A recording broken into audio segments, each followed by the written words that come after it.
What's going on, guys? My name is Kazaketh, and today we're here to do an overview on Star Captain, a class you obtain through buying a Star Captain membership in the game MechQuest. You have to link your account in order to get this class to your MechQuest account via the Arctic portal, and then you can go to /join tower and talk to the Star-Lord guy to get your class. Now, this class was done an overview on by Shimuniki, and he seems to always make his class overviews very fast. I thought I'd go a little more in depth today and give you guys an overview of how the class operates as a whole. It is a soloing class and has a place in PvP if you use it correctly. Let's go to a decent boss to go ahead and solo it. It's easy to use against the classes. So one thing you should know about is that depending on which kind of boss you're fighting, you should use different rotations. So these three skills here are considered alignment modes. And what they do is they give you different buffs and different abilities to your character while you're fighting the monster. And until you use your 5th skill, they will not reset or expire. Meaning any other skill you use will give you a buff based on the alignment you already picked, and its other effects will be negated.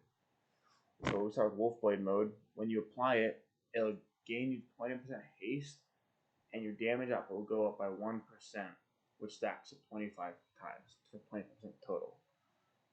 When you apply this, your auto attack will give you a small hot for one tick. But if you have a different alignment in place, it'll do a different thing. And then if you have a Rune Hawk alignment, you'll get a larger hot with your ability, but you'll also gain different effects. So you gain a 30% haste and apply Safeguard, which gives you an attack shield. Then if you have Mistraven alignment, somewhat of my words in a second, you get more haste and you get more crit and crit damage, but you don't get your heal effects. But you will apply a dot damage bonus of 100% to your target whenever you auto attack. Now, if you have a different alignment in place, when you activate an alignment, your effects you get will be perceivably different. So if you apply Wolfblade when you have Mistraven, you'll get a small shield for 10%. But if you get Rune Hawk, you'll get... Wait, I'm sorry, I messed that up. If you have Rune Hawk, you'll get a small shield for 10 seconds. 30%, 10% for one stack, but 30% for total.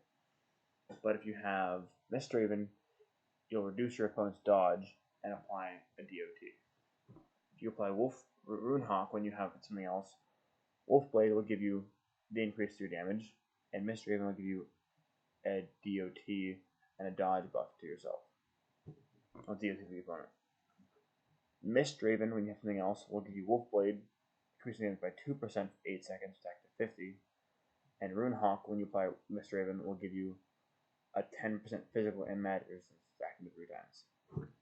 Now, after you apply 18 stacks of any alignment, you will get 18 imminent end stacks. Every ability gives you 1 imminent end stack. When you have 18, your nuke is available. It says 1,000 mana, but it costs 100 because of the way it's coded. What it'll do is it'll do a massive nuke and apply a debuff to your opponent's haste, and your alignment skills will reset and then deal damage for the next 6 seconds. Your alignment skills do a base of 0 damage in this class.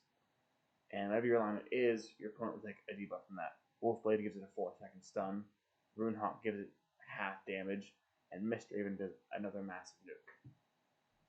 So, to use this class, you pick an alignment based on the enemy you're fighting.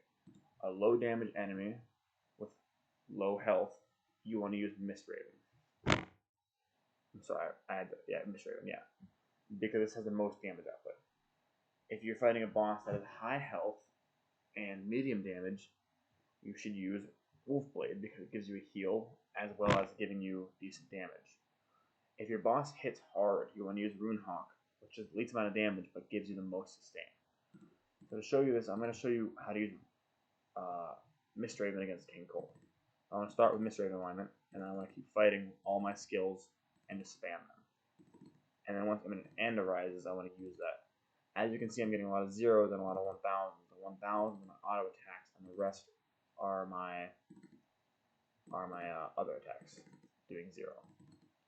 I'm getting in and end stacked, and I'm doing pretty well against this guy with not taking damage. And then I did like 15k, and then another 1,000 with the DOT. Now, I shouldn't die to this guy, and I actually used the wrong skill afterwards. We should reapply the same buff you used the first time to keep your consistency. But now I'm healing, which means I must have applied a different skill by accident. So as you can see, I'm doing a lot less damage now that I have the different buff attached to me. But then you can see how it's flexible. You can use any skill you want to get any type of result. Your abilities that require your alignments do not change until you use your 5th skill. And if you use your 5th skill, you should reapply the first alignment you did to keep your consistency steady. Or you can change you need to heal, or you think the boss is doing something you should be doing to you. Now, it's a pretty decent soloing class, but it has these weird mechanics. So the way I've been using it is to determine what boss you want to fight, and then adjust your alignment based on that. So, World Ender is your only source of damage in this class, unless you're in Mystery mode. If you're in Mystery mode, you apply DOT for them. So it does massive damage after long breaks of cooldowns. And then after it uses its nuke, World Ender, its alignment skills will then do damage in the next 6 seconds. So its overall DPS is reasonable, but its potential for burst is insane. And then if you use it on a boss like, I'd say like Doom Overlord, I would go ahead and use Wolfblade mode. But if you're fighting a boss that does a lot of damage, like any bosses in boss challenge, for one, this class might not be able to handle that, but for two, if you were to do that, I would use a mode called Runehawk. That's a pretty basic overview of the class, and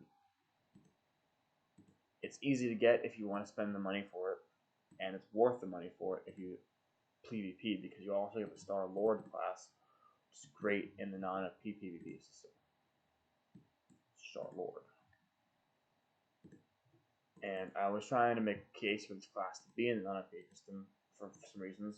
Because it does no damage on its skills innately, it wouldn't be a fast fire instant kill class. You, yes, could get the instant kill off with the World Ender if you stacked your abilities in the right order, but you would have trouble doing that because of the way the meta plays out. But if you could get a satisfying one-shot on somebody, it would be very fun for you. Maybe not for them, but because of the way it's balanced, I think it wouldn't be too strong. And that's all from me, guys. Hope you have a good time watching this video. Thanks.